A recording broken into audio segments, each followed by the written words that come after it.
इस वक्त जो बड़ी खबर है श्रद्धा मर्डर केस से जुड़ी हुई बड़ी खबर है, वो हथियार बरामद कर लिया गया है जिससे शव के 35 टुकड़े किए गए थे आफताब द्वारा। पुलिस ने 5 बड़े शार्प चाकू बरामद किए।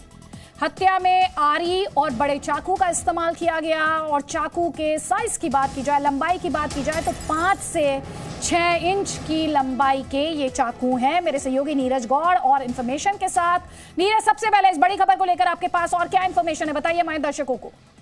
जी बिल्कुल अदिति, मैं आपको बताऊं कि इस हत्याकांड में अब तक का सबसे बड़ा जो सबूत है वो दिल्ली पुलिस के हाथ लगा है। दिल्ली पुलिस ने 5 बड़े जो चाकू हैं उनको पुलिस ने बरामद किया है और आरोपी आफताब ने पुलिस को बताया कि ये वो चाकू हैं जिनका इस्तेमाल जो कि श्रद्धा का शव था उसको काटने के लिए आरोपी आफताब ने किया था, लेकिन जो हड्डियां थी उसको काटने के लिए आरी का इस्तेमाल किया था। वो आरी पुलिस को अब तक बरामद बिल्कुल नहीं हो पाई है, लेकिन उसी के साथ में जो 5 बड़े चाकू हैं वो पुलिस ने बरामद कर लिए हैं। आरोपी आफताब ने बताया कि जो कि शव था उसको काटने के लिए इन्हीं 5 बड़े चाकू का उसने इस्तेमाल किया था। बरामद किए गए हैं और क्या आफताब ने ही ये इंफॉर्मेशन दी कि उसने इन्हें कहाँ छिपा रखा है?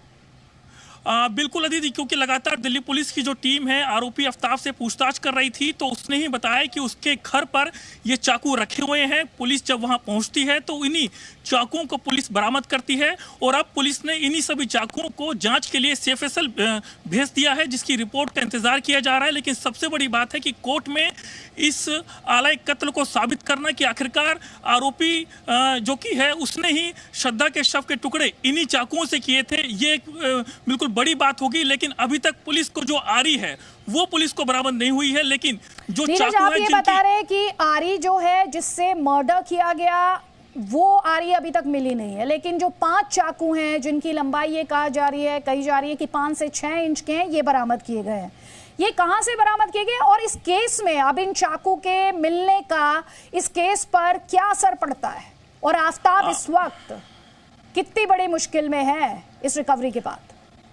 बिल्कुल अदिति, मैं आपको बताऊं कि पुलिस लगातार जो कि आरोपी आफताब से जब पुलिस ने पूछताछ की, उससे पूछा है कि आखिरकार आलय कत्ल कहां पर है, तो उसने बताया कि उसने किसी कूड़े में फेंक दिया है जो कि आरी है। आरी का इस्तेमाल जो है आरोपी आफताब ने श्रद्धा की हड्डियों को काटने के लिए किया था, वो पुलिस को अब तक बरामद नहीं हुआ है। लेकिन आरोपी के घर से पुलिस को 5 से 6 जो चाकू हैं वो पुलिस को बरामद हुए हैं, जिनकी लंबाई तकरीबन 5 से 6 इंच है। ये वो चाकू हैं जो कि अमूमन लोग अपने घर में इस्तेमाल करते हैं, जो कि सब्जियों को काटने के लिए, उससे बिल्कुल अलग हैं और उसी के साथ बिल्कुल शार्प हैं। तो ये चाकू पुलिस ने बरामद किए हैं, पुलिस ने अपने कब्जे में ले लिए हैं और इनको जो है जांच के लिए भेज दिया। इन्फॉर्मेशन के लिए तो मेरे सहयोगी नीरज गौड़ ये बता रहे हैं, आपकी क्लैरिटी के लिए, आरी और 5 चाकू का इस्तेमाल किया गया था। श्रद्धा के बॉडी जो थी उसे 35 टुकड़ों में काटने के लिए और बहुत ही खौफनाक ये, जिसमें से 5 चाकू जो हैं वो बरामद किए गए हैं, लेकिन अभी जो आरी है उसकी तलाश जारी है। लेकिन जाहिर तौर पर इस केस के लिहाज से इसे बड़ी कामयाबी माना जा सकता है। मुस्लिम जैसे जियाउल हक ने कहा था कि हमारे जो हिंदुस्तान के मुस्लिम हैं वो हमारे एसेट हैं। आप जो ये डिवाइड एंड रूल करना चाहते हो, देश को कमजोर करना चाहते हो, ये कभी संभव नहीं होगा।